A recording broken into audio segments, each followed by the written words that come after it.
তো আমাদের যিনি পাদ্রী, যিনি পাস্টর, তিনি এখন এসে উপস্থিত হয়নি। এটা খুবই দুঃখজনক বিষয়। এটা উচিত নয়। তার জন্য এটা কোনোভাবেই কাম্য নয়, উচিত নয় যে তিনি লেট করছেন। তবে আরো হতাশ আপনারা হবেন যে শুধু মানে লেটই নয়, বরং তিনি আমাকে এমন একটা মেসেজ করেছেন যে মেসেজটা দেখে আমি নিজেই অনেকটা আপসেট হয়ে গেছি, অনেকটা হতাশ হয়ে গেছি। মানে যুদ্ধের ময়দান থেকে মানুষ যখন পালিয়ে যায়, এটা যখন অস্ত্র সমর্পণ করে দেয় আগে থেকে, এটা মানে কোন দৃষ্টিতে আপনারা দেখবেন? যুদ্ধের পূর্বেই। তো যাই হোক, আপনাদের সঙ্গে সমস্ত কথাই আমরা শেয়ার করব ইনশাআল্লাহ ধারাবাহিক পর্যায়ে। এক কথায় জেনে রাখেন, যিনি পাস্টর দিন আনসারী, ইনি যেমন তেমন ব্যক্তি নন। ইনি হচ্ছেন আমাদের এই যে দিন আনসারীকে আপনারা দেখতে পাচ্ছেন, ইনি প্রায় ৫০০ পরিবারকে তিনি ইসলাম ধর্ম থেকে ত্যাগ করে খ্রিস্ট ধর্ম গ্রহণ করিয়েছেন। এবং পশ্চিম বাংলাতে যে কিতাবুল মুকাদ্দাস চলে এবং কিতাবুল মুকাদ্দাসের যে পৃষ্ঠাতে যে মোবাইল নাম্বারটা দেওয়া হয়েছে, এই মোবাইল নাম্বারের যার, সেই ব্যক্তির উস্তাদ হচ্ছে তিনি। স্বয়ং কিতাবুল মুকাদ্দাসা এদের কাছে ইন্ডিয়ান কপিরাইট আছে তাদের দাবি অনুযায়ী, এটা আমার দাবি অনুযায়ী নয়। তো ইনি যেমন তেমন ব্যক্তি না।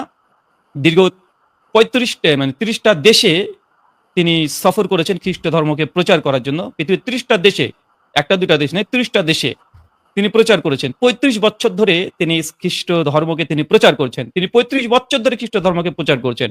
আমার বয়স খুব বেশি না, আমার বয়স ৩৩। মানে আমার বয়সের চাইতে তার দাওয়াতি ময়দানে খ্রিস্ট ধর্মের প্রচারের সে অবদান বেশি রেখেছে।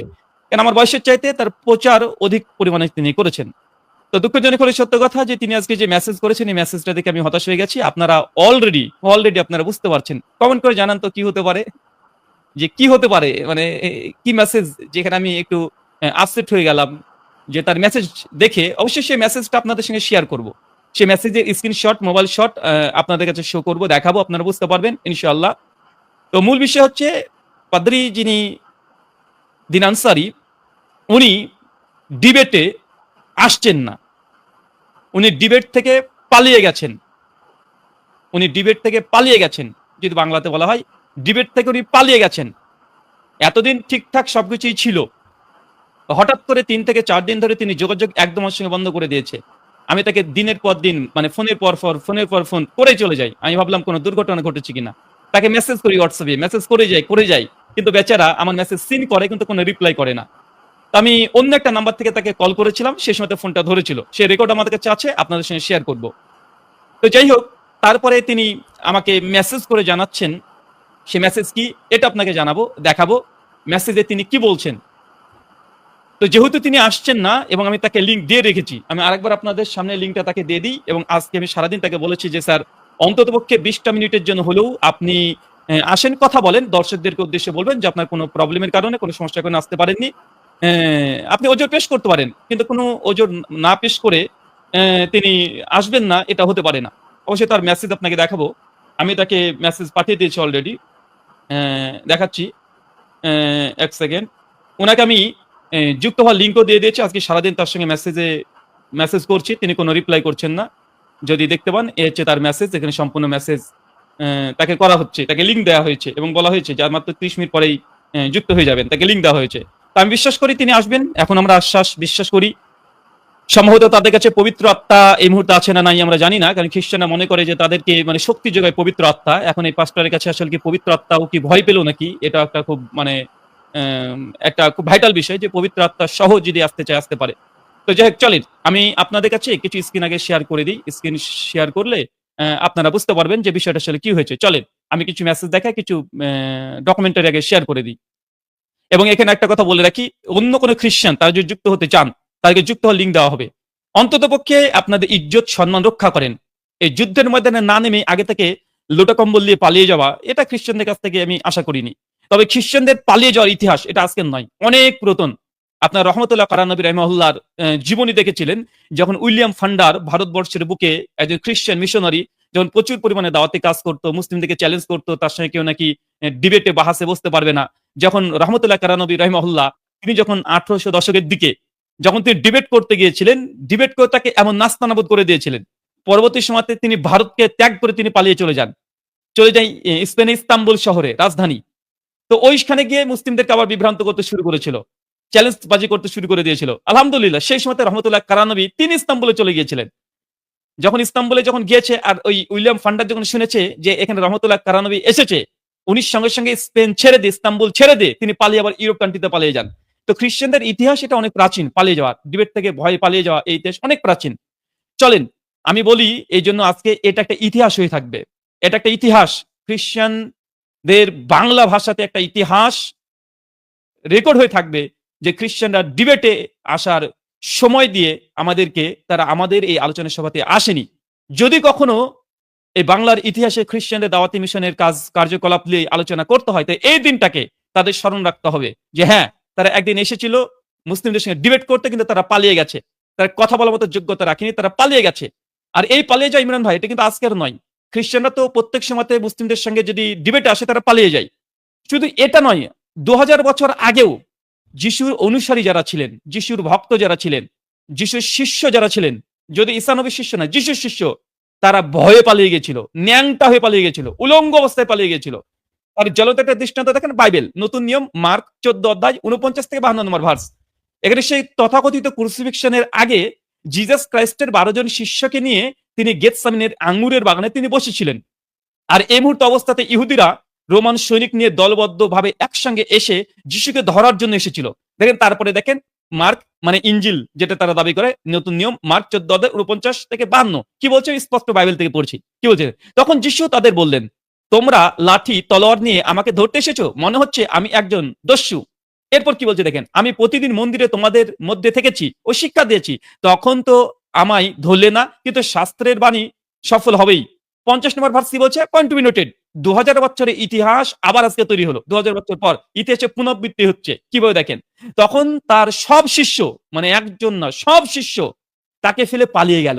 যিশুর অন্তিম সময়, যে সময় ইহুদিরা তাকে ক্রুশবিদ্ধ করার জন্য, ধরার জন্য এসেছে দলবদ্ধভাবে লাঠি সোটা নিয়ে, ওই সময় যিশুর 12 জন শিষ্য পালিয়ে গেছে, ভয়ে পালিয়ে গেছে। শুধু পালিয়ে যায়নি, কি করেছে, আর একজন যুবক উলঙ্গ শরীরে একটা চাদর জড়িয়ে তাকে অনুসরণ করলো, তারা তাকে গ্রেপ্তার করার চেষ্টা করলো। মানে তার মধ্যে সবাই তো পালিয়ে গেছে, একজন ছিল যিশুর অনুসারী। সেই সময় ওই যখন যিশুকে ধরে নিয়ে চলে যাচ্ছে, তিনি পিস পিস পিস পিস একটা পোশাক পরে তিনি যাচ্ছিলেন, অনুসরণ করছিলেন। 52 ভার্স কি বলছে দেখেন, কিন্তু সে চাদরটি ফেলে উলঙ্গ অবস্থায় পালিয়ে গেল। চিন্তা করছেন, এটা এই খ্রিস্টানদের পালিয়ে যে ইতিহাস আজকের নয়, বাইবেল সাক্ষী দিচ্ছে। গসপেল অফ মার্ক নতুন নিয়ম 14 অধ্যায় 49, 50, 51, 52, 4টি ভার্স।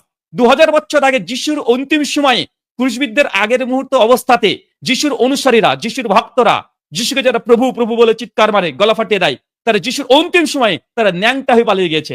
আজকে দেখেন বাস্তবতা দেখেন, আজকে পাস্টর দিন আনসারি উনি এত বড় বড় চতুর্দিকে বলে, আমি এতজন মুসলিম পরিবারকে আমি মুসলিম থেকে খ্রিস্ট ধর্ম গ্রহণ করিয়েছি, আমি 35 বছর ধরে দাওয়াতে কাজ করেছি, মুসলিমরা তাদের সঙ্গে আলোচনা করতে চায় না, সবসময় বলে। কিন্তু যখন তাদের সঙ্গে একাডেমিক্যালি ভাবে যখন ডিবেটের আয়োজন করা হলো, তারা আমাদের সঙ্গে একমত হলো, সমস্ত কিছু। চলেন আমি দেখি এবং দেখাই।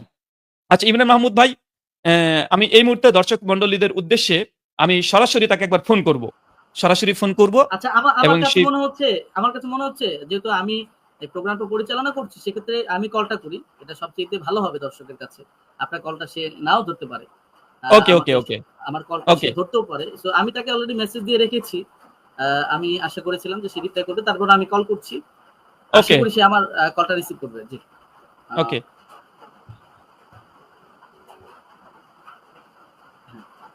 কল ঢুকেছে, শোনা যাচ্ছে কিনা।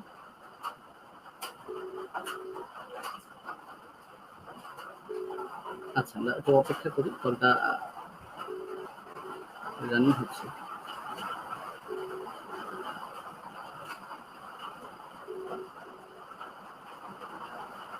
রেসপন্স হচ্ছে না।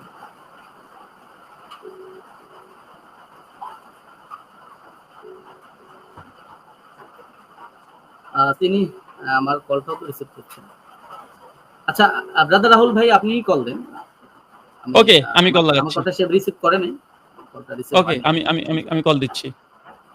জি প্লিজ।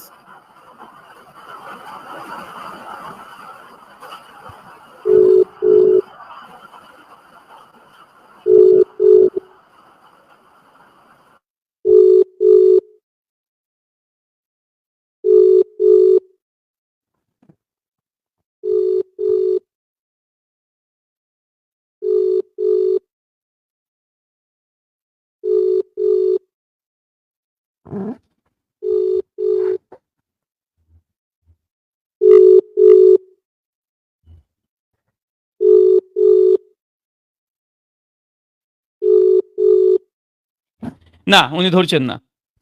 ইমরান ভাই উনি ধরছেন না। শুধু একবার নয়, আমি অনেকবারই ফোন করেছি তাকে। অনেকবার ফোন করেছি তাকে, মেসেজ করেছি, কিন্তু তিনি কোনো উত্তর দিচ্ছেন না। কেননা আমি আগেই বলেছি, বাইবেল থেকে আপনাকে প্রমাণ দেখিয়েছি। গসপেল অফ মার্ক ১৪ অধ্যায় ৫০ থেকে ৫২ নম্বর ভার্স পরিষ্কারভাবে আজ থেকে ২০০০ বছর আগে ঠিক এইভাবে যিশুর অন্তিম সময়ে, দুঃখের সময়ে তার অনুসারী ভক্তরা এইভাবে পালিয়ে গিয়েছিল। এবং চিটিংবাজি করেছিল জিজাসের সঙ্গে। আজকেও দেখেন, মানে উনি খুব ভালোভাবে বুঝে নিয়েছেন, আজকে যদি জিজাস ক্রাইস্ট মানে ওয়াজ ক্রাইস্ট রিয়েলি ক্রুসিফাইড এই বিষয়ে যদি ডিবেট করতে আসে, যত দুনিয়ার বাঙালি খ্রিস্টান আছে তারা যে কেউ যদি আসে, ওরা খুব ভালোভাবে জানে যীশু খ্রিস্ট ক্রুশবিদ্ধ মৃত্যুবরণ করেছে প্রমাণ তো করতে পারবে না। এবং মুসলিমদের দলিল প্রমাণের কাছে ওইসব খ্রিস্টান পাদ্রীদেরকে একদম ক্রুশবিদ্ধের মতো দলিল দিয়ে ওদেরকে ঝুলিয়ে রাখা সম্ভব। তাই নিজে থেকে প্রেস্টিজ বা তাদের কেরিয়ার ধ্বংস করতে কে চায় বলেন তো ভাইজান? কে চায়? কারণ তারা যে বাতিল, তারা যে ভুলের উপরে আছে, তারা এটা নিজেরাই জানে। তারা নিজেরা এটা জানে এবং তারা ধোঁকা দেয়। এটা তাদের এটা গোপন নয়। এটা তারা প্রকাশ্যে জানে যে না, তারা ধোঁকা দিচ্ছে মানুষের সঙ্গে। জিজাসকে তারা গড মনে করে, ঈশ্বর মনে করে, অথচ ঈশ্বরকে ক্রুশবিদ্ধ করে হত্যা করে ফেলেছে। একে বিশ্বাস করতে পারে? মানে ঈশ্বরকে মেরে ফেলেছে। মানে এরকম থিংকিং নিয়ে যারা ঘোরাঘুরি করে, যারা লজিক্যালি, রেশনালি মানে কোন দিক থেকে এটাকে প্রুভ করা সম্ভব নয় যে যিশুকে তার ঈশ্বর মনে করছে, সে ঈশ্বরকে নাকি ৩ দিনের জন্য তাকে হত্যা করে দিয়েছে। কে করেছে? মানুষে মেরে ফেলেছে ঈশ্বরকে। মানে খ্রিস্টানদের ঈশ্বরই তো মরে গেছে। তো ওরা আমাদের সঙ্গে জীবিত মানুষের কাছে আসবে ডিবেট করতে? এরকম দম হিম্মত আছে? যাদের ঈশ্বর মারা যায় ৩ দিনের জন্য, ৩ দিনের জন্য কবরের মধ্যে থাকে, তো তাদের অনুসারী আজকে কিভাবে তারা আসবে? ২০০০ বছর আগেই যীশু খ্রিস্টের অনুসারী সঙ্গীরা যিশুকে থুয়ে পালিয়ে গিয়েছিল। আর আজকে যিশুর পক্ষে ওকালতি করতে আসবে এরা? আজকে বাইবেলের পক্ষে তারা ওকালতি করতে আসবে? এদের দম নেই, এদের হিম্মত নেই। আমরা অবশ্যই লিঙ্ক উন্মুক্ত করব। অন্য খ্রিস্টান তারা যদি তাদের ইজ্জতকে বাঁচাতে চায়, এইভাবে খ্রিস্টানরা পালিয়ে যাচ্ছে ডিবেট থেকে প্রকাশ্যে। চলেন আমি মেসেজগুলো সবগুলো আপনাকে দেখাই। ফোন করলাম, ফোন ধরলো না। ফোন চলতে থাকবে। চলেন আমরা আরো কিছু দেখাই তার সঙ্গে আমাদের কি কথোপকথন হয়েছে। সবগুলো দেখলে আপনারা বুঝতে পারবেন। আচ্ছা, এটা হোয়াটসঅ্যাপ দেখেন কি লিখেছে। আজকে আমাকে তিনি আমাকে এটা দিয়েছেন, মেসেজ করেছেন। আজকে দেখেন মেসেজ করছেন, তিনি বলছেন, ভাই আমাকে ক্ষমা করবেন, এখন তর্ক করার মতো আমার সঠিক সময় না। প্রভু যিশুর সাক্ষ্য বহন করার জন্য আমার অনেক কাজ বাকি আছে। মনে করেন আপনি জিতে গেছেন, যুদ্ধের ময়দানে না এসে কি নিরীহ পরাজয়। মানে উনি খুব ভালোভাবে জেনেছেন যে একটা মেসেজ আমি দিলাম যে আমি হেরে গেছি, এটা স্বীকার করে উনি ভাবছেন যে আমার মধ্যে উনার মধ্যে থাকবে, এটা প্রকাশ হবে না। উনি ভাবছে, মানে বুঝতে পারেনি যে এটাকে স্ক্রিনশট নিয়ে এটাকে আবার লাইভ করা যেতে পারে, এটা ভাবেনি। উনি ভাবছেন যে মানে প্রোগ্রাম বাঞ্চন করে দিলাম, ওর ইজ্জতটা বেঁচে গেল। কিন্তু উনি পরিষ্কারভাবে বলছেন যে আপনি ভেবে নেন যে কি বলছে, মনে করেন আপনি জিতে গেছেন, পরবর্তীতে আমার সুযোগ হলে আমি আপনাকে অবশ্যই জানাবো, কিন্তু আমি এখন প্রস্তুত না। আমি আপনার কাছে আবার ক্ষমা চাচ্ছি। আপনি আমার ভাই, আপনার সঙ্গে আমার বন্ধুত্ব থাকবে। তুমি যদি কোনো প্রশ্ন আপনার থেকে আপনি আমাকে জানাবেন, আমি উত্তর দেওয়ার চেষ্টা করব, কিন্তু আমি মিডিয়াতে তর্কে আসতে রাজি নয়। ভালো থাকবেন। তার মানে চিন্তা করে দেখেন, এই কথাটা এই পাস্টর রেভারেন্ট, বাইবেলে পড়ে নাকি রেভারেন্ট মানে মুফতি ডিগ্রি আছে, ইসলামী পরিভাষা অনুযায়ী মুফতি ডিগ্রি আছে, রেভারেন্ট পাস্টর। তো এই ব্যক্তি আজ থেকে প্রথম দিন দেখেন, আমি চ্যাটগুলো সব ওখানে আমি রেখে দিয়েছি তার সঙ্গে। প্রথম দিন যেদিন কথা হয় সেদিন তাকে আমি বললাম যে স্যার ঠিক আছে, যখন আমাদের ফাইনাল হয়ে গেল তখন আমি বললাম যে আপনার ইউটিউব লিঙ্কটা দেবেন, আপনার ৩ থেকে ৫টা ছবি দিবেন, ৩০ সেকেন্ডের একটা ভিডিও দেবেন আপনার। ওকে লিখলেন। তারপরে উনি আমাকে দেখেন ভিডিও, ওনার ছবি মানে শেয়ার করেছেন, মানে পোস্টার করতে হবে এই জন্য ছবি শেয়ার করেছে। তারপরে উনি আমাকে ভিডিও লিঙ্কও শেয়ার করলেন, ওনার ভিডিও লিঙ্ক। তারপর আমি বললাম আপনার ইউটিউব চ্যানেল দেন। তারপরে তার সঙ্গে কথা চলতে শুরু করলো, অনেকগুলো কথা। আমি তাকে একবার ফোন করলাম, উনি সে সময় তার সঙ্গে ৪২ সেকেন্ড মতো মিনিট মতো আমার সঙ্গে কথা হয়েছে। ৪২ মিনিট ভিডিওতে দেখতে পাচ্ছেন, ৪২ মিনিট তার সঙ্গে আমার কথা হয়েছে।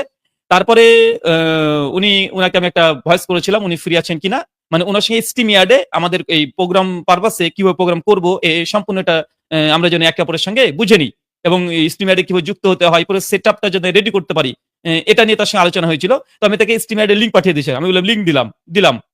তারপরে ফ্রি আছেন বলে জি ভাই। আমি লগ ইন করলাম, মানে উনি লগ ইন করলেন, ঢুকলেন। তো ঢোকার পরে এই ঘটনাগুলো ঘটলো, তার সঙ্গে আমার অনেক কথা হলো। যে পরের দিন দেখেন আমি এই ফেসবুকে আমি পোস্ট করলাম যে একজন খ্রিস্টান মিশনারির সঙ্গে আমাদের ডিবেট, কিন্তু আমি ছবি দিয়েছিলাম না। কেন জানেন? কেন ছবি দিইনি আমি? আমাদের ছবি ছিল দিইনি কেন? কারণ এটাই আমি জানি যখনই এই 5টা দিনের যখন আমি ছবি পোস্ট করে দিব, তখন অটোমেটিক কলকাতায় যতগুলো চার্চ অফ ফাদার আছে সবগুলো 5টা দিনকে ফোন করবে এবং ডিবেটে বাধা দিবে, ডিবেট আসতে দেবে না। এটা আমি জানি, আমার ভয় ছিল এটা প্রথম থেকে। যদি তার ছবি, এবং ইমরান ভাই আমি সম্ভবত আপনাকে বলেছিলাম, আপনি যখন প্রশ্ন করেছিলেন আমাকে যে ভাই ছবি কেন দিলেন না পোস্টারে, প্রথম দেখবেন 2-3 দিন ছবি দিয়েছিলাম না। কেন দিয়েছিলাম না? এই কারণেই যে আমি জানি যখন পাস্টরের ছবিটা দিয়ে দিব, তখন কলকাতাতে যতগুলো চার্চ ফাদার আছে, যতজন আছে পাস্টর, সবাই তাকে ফোন করে ডিবেটটাকে বানচাল করার চেষ্টা করবে। এর জন্য প্রথম 3 দিন ধরে আমি ছবি দিয়েছিলাম না। তো তারপরে যাই হোক, উনি তখন এই পোস্টারটা কোনো জায়গাতে দেখে, উনি সঙ্গে সঙ্গে আমি যখন লিঙ্ক পাঠালাম ওনার সঙ্গে, তারপরে আমার কথা হলো, উনি তখন এই লিঙ্ক যখন পাঠিয়েছি, দেখেন পোস্টার আমি পাঠিয়েছি, উনি বলছেন ওকে ঠিক আছে, মানে কোনো সমস্যা নেই, পোস্টার শেয়ার করা পর্যন্ত। আচ্ছা, তারপরে দেখেন আমি নতুন একটা পোস্টার দিলাম, নতুন আবার তৈরি করে দিলাম। তারপরে আমি বললাম বলুন, মানে উনি শুধু আমাকে বলেছিলেন যে ওনার নামটা একটু পরিবর্তন করতে, মানে ওনার নাম দিন, বলছে ভাই হ্যাঁ বলেন আমি আছি, তারপরে লিঙ্ক দিলাম, তো ফ্রি আছেন? জি ভাই, লগ ইন করলাম, ওকে ঠিক আছে। এরপরে উনি আমাকে বললেন যে ভাই আপনি দিন 5টা দিনও লিখেছেন, এখানে দিন আনসারি লিখবেন। তো আমি তারপর তার নামটাকে চেঞ্জ করে দিলাম, উনি বলছে, এবার ঠিক আছে। তারপর আমি তার সঙ্গে কথা বলার জন্য যোগাযোগ শুরু করলাম, ফ্রি আছেন? তারপর দেখেন একের পর এক মেসেজ করেই চলে যাচ্ছি, উনার কোনো রিপোর্ট নেই। ওনাকে ভিডিও শেয়ার করছি, মানে কোনো রেসপন্স নেই।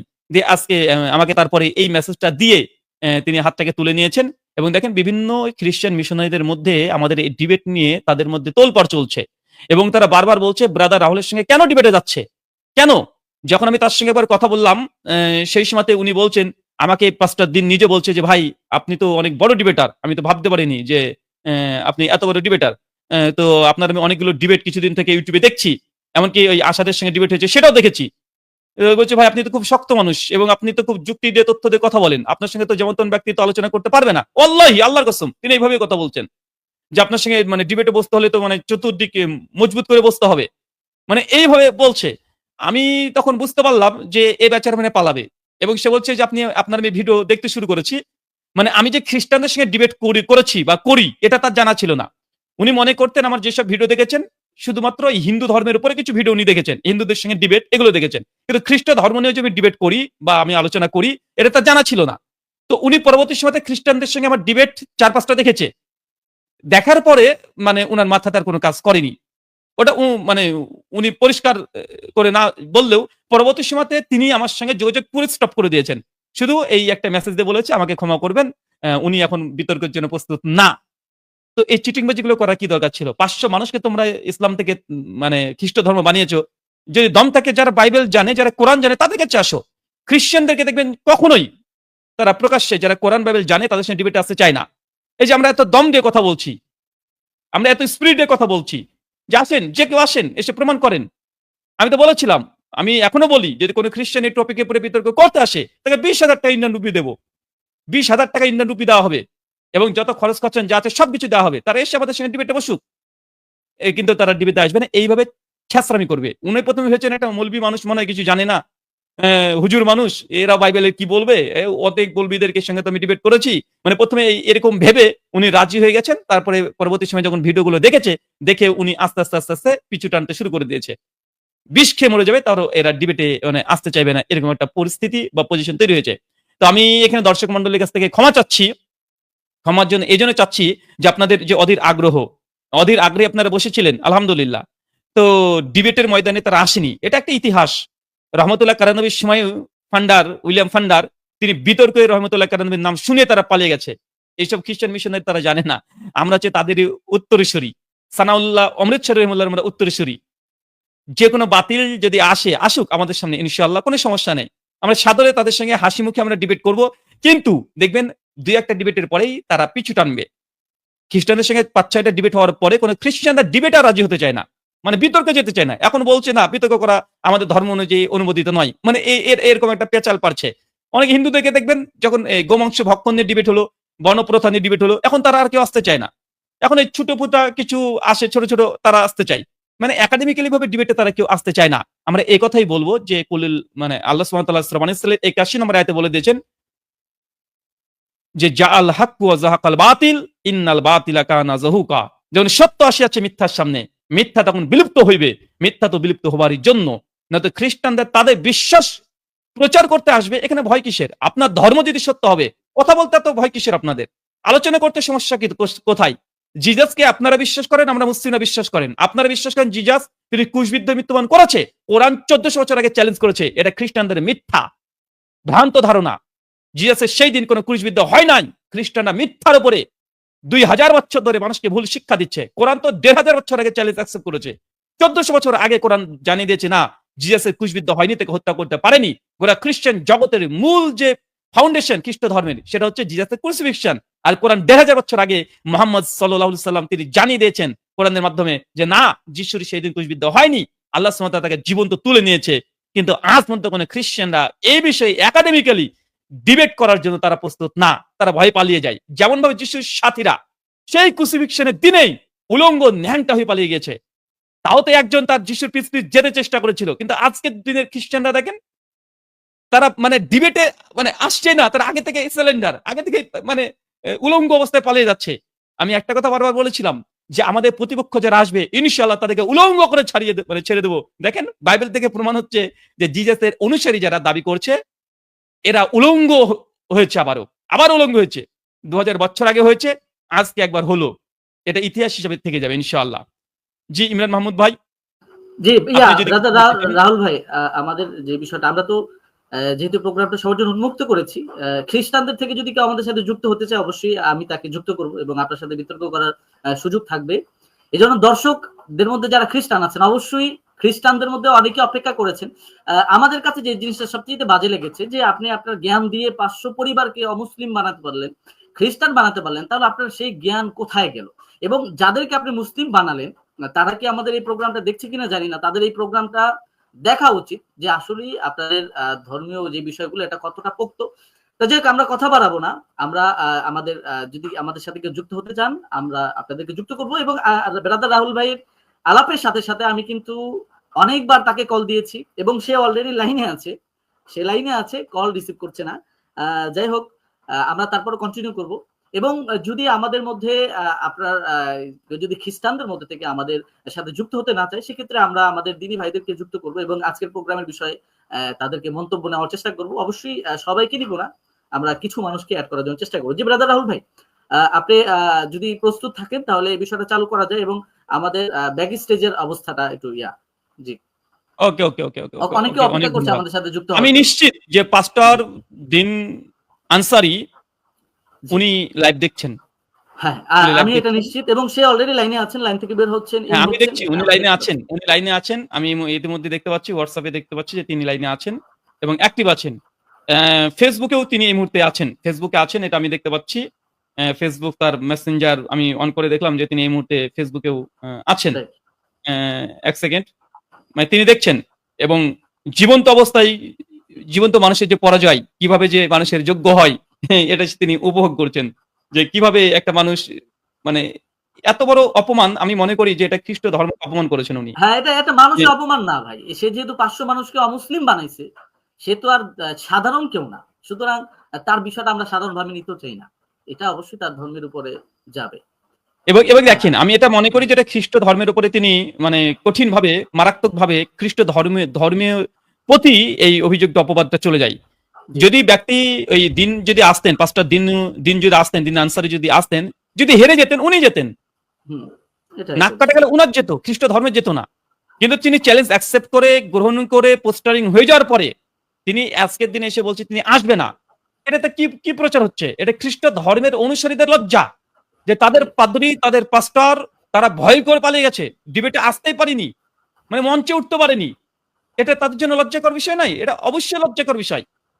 গোটা খ্রিস্ট বিশ্বাসী বাঙালি যারা আছে বাংলাদেশ এবং আমাদের ইন্ডিয়া, পশ্চিমবাংলা, আসাম, বিহার, ঝাড়খণ্ড এই অঞ্চলে দিন যদি এসে যদি হেরে যেত, পাঁচটা দিন আনসার যদি হেরে যেত, তাহলে তার একা তার জ্ঞানের স্বল্পতা কারণ হতে পারে, মানুষ বুঝে নেবে না ওই ব্যক্তি অতটা জানে না তাই হেরে গেছে, এটা তার নাক কাটা যেত। কিন্তু এ পরোক্ষ কি করলো এখানে গোটা খ্রিস্ট ধর্মকেই মানে একটা মেসেজ চলে গেল বাঙালিদের মধ্যে, বাংলা ভাষাভাষীদের মধ্যে, যে এটা খ্রিস্টানরা পালিয়ে যায়, বিতর্কেতে এসে পালিয়ে যায়, বিতর্কেতে বসতেই পারেনি। এটা একটা গোটা খ্রিস্ট ধর্মের উপরে এই অভিযোগটা চলে গেল না? মানে নিজে বাঁচতে গিয়ে, নিজে অপমানের হাত থেকে বাঁচতে গিয়ে স্বয়ং খ্রিস্ট নিজের ধর্মকে ধ্বংস করে দিচ্ছে। এরা ধর্মটাকেই তারা অপমান অপদস্থ করছে। যত বাঙালি বিশ্বাসী খ্রিস্ট ধর্মের অনুসারে আছে তাদের নাককে আজকে মাটির সঙ্গে মিশিয়ে দিল এক এই যে দিন আনসারি ইনি। আরে ভাই আপনি আসবেন, আপনি যদি হেরেও যান মানুষ বুঝে নিবে যে আপনার জ্ঞান স্বল্পতার কারণে আপনি হেরে গেলেন। এখানে আপনার ব্যক্তি একজনের প্রবলেম হলো, আপনার নাক কাটা গেল, গোটা ধর্মের নাক কেটে দিলেন আপনি ধর্মের অনুসারীদের। মানে এটা কত কথাকার যৌক্তিক, আমরা অবাক। সম্ভবত লিঙ্ক কমেন্টে দেওয়া হয়েছে শুধুমাত্র খ্রিস্টানদের জন্য, কোনো মুসলিম ভাইরা এই মুহূর্তে যুক্ত হবেন না, আপাতত এই মুহূর্তে যুক্ত হবেন না। যদি খ্রিস্টানরা যদি যুক্ত না হয় তারপরে মুসলিমদের আমরা কমেন্ট নেব এবং আপনাদের প্রতিক্রিয়া, আপনারা কোথায় কি অবস্থায় দেখছেন, কে কোন মানে কি অবস্থায় দেখছেন, বন্ধু বান্ধব আত্মীয় স্বজন নিঃসন্দেহে আপনারা দেখছেন, সেই ভিডিও ফুটেজ গুলো আমাদেরকে দেখানোর চেষ্টা করবেন। আমরা দেখবো যে আপনাদের আগ্রহটা যে কি অবস্থা দেখছেন। আজকে আপনাদের বাকি আমরা আপনাদের সঙ্গে আমরা থাকবো, আমরা লিংক এখানে উন্মুক্ত করে দিয়েছি, আমরা চেষ্টা করবো যে খ্রিস্টান থাকে। ব্যাক স্টেজে আমাদের যারা আছেন মডারেটর ভাই আপনারা লিংকটাকে পিন করে দেন, লিংকটাকে পিন করে দেন। আচ্ছা, আর যারা আসবেন সবাই ভিডিও অন করে আসবেন। আপনারা কোন পজিশনে আছেন, কেমন ভাবে আপনাদের প্রস্তুতি দেখার আগ্রহ জনসাধারণের মধ্যে শেয়ার করে দেন যে রাহুল ভাই যে আমরা আপনাদের ডিবেট দেখার জন্য দেখেন আমরা এই পজিশনে আমরা ছিলাম, আমরা এরকম আগ্রহের মধ্যে ছিলাম, এগুলো সম্পূর্ণ দেখিয়ে দেন। আর যে মানে ভাই আজ থেকে 1500 বছর আগে কোরআনের একটা আয়াত দিয়ে গোটা খ্রিস্ট ধর্মকে আল্লাহ বাতিল করে দিয়েছে। ওমা কাতালুহু ওমা সালাবুহু ওয়ালাকিন শুবিলাহুম। আল্লাহ জানিয়ে দিয়েছেন সূরা নিসার 157 নম্বর আয়াত যে তা তাকে কুশবিদ্ধ করেনি, হত্যা করেনি। এটা খ্রিস্টানদের ভ্রান্তি।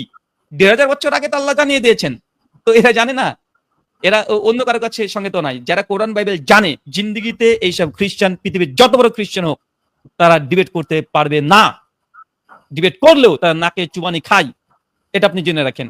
তো যাই হোক, সাধারণত খ্রিস্টানরা যুক্ত ওদের পাদ্রী যদি না হয়, বড়রাই যদি না হয়, তাহলে কি ছোটরা যুক্ত হওয়ার আশা করা যায়? অসম্ভব, এটা তো আমরা আশা করতে পারি না। স্বয়ং যিশুর শিষ্যরা যিশুকে থেকে পালিয়ে গিয়েছে, আজকে তারা রক্ষা করতে আসবে নিজের ধর্মকে, ধর্মীয় বিশ্বাসকে তারা মানে রক্ষা করতে আসবে? কখনো না। এদের আশা করা মানে নিহাতি বোকামি হবে আমাদের। তো চলুন আমরা একটা মুসলিম ভাইদেরকে নিই, তাদের প্রতিক্রিয়া জানি। আর কোন খ্রিস্টান যদি চলে আসেন তাহলে প্রাইভেট চ্যাটে আপনি লিখবেন আপনি একজন খ্রিস্টান, তাহলে আপনাকে আমরা আগে যুক্ত করে নেব। চলেন আমরা একটা নিই, ভিডিও অন করবেন সকলে। আসসালামু আলাইকুম রাহমাতুল্লাহ। জি জি, ওয়া আলাইকুম আসসালাম ওয়া রাহমাতুল্লাহ। এমডি আরিফুল ইসলাম ভাই আপনি কোথা থেকে দেখছেন আমাদেরকে, এবং আজকের প্রোগ্রাম নিয়ে আপনি অবশ্যই মুসলিম নাম দেখে মনে হচ্ছে, আপনার প্রোগ্রাম থেকে নিয়ে আপনার আসলে কি এক্সপেরিয়েন্স বা আপনার অপেক্ষার বিষয়গুলো একটু মন্তব্য করবেন। জি, এখন আমি এই ভিডিওটি দেখার জন্য অধিক আগ্রহের সাথে আমি দেখছিলাম।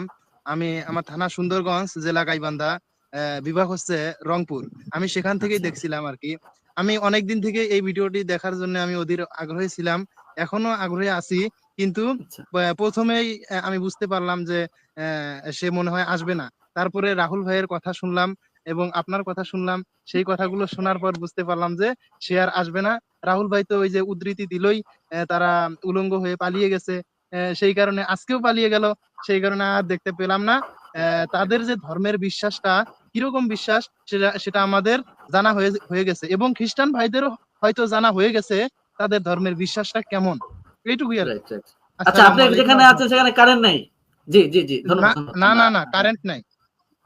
আচ্ছা জি, ধন্যবাদ। জি ওকে ওকে ওকে, ধন্যবাদ। আমরা খুবই সংক্ষিপ্ত ভাবে আমরা শুনবো, বেশি শুনবো না। তো ইমরান মাহমুদ ভাই, আপনি তো বাংলাদেশি নিশ্চিত। তো আপনাদের জুলাই মাসে একটা স্মৃতি আছে গত বছরের 26শে মানে জুলাই মাসের, আপনাদের বাংলাদেশ থেকে নাকি একজনকে পালিয়ে গিয়েছিল, নাকি সরকার নাকি পালিয়ে গেছিল জুলাইয়ে। তো সরকারি যদি পালিয়ে যায়, মানে জুলাই মাসের একটা ইতিহাস যে পৃথিবীর 220 কোটি বিশ্বাসী খ্রিস্টান আছে, তাদের প্রতিনিধি তারা পালিয়ে যায় ভাগ্যায়া। মানে জুলাই মাস কি, মানে জুলাই মাসটা কি তার মানে বুঝতে পারছেন? খ্রিস্টানদের সেখানে নাকি পবিত্র আত্মা আসে, তো পবিত্র আত্মার শক্তিতে তারা আসতে পারলো না আজকে।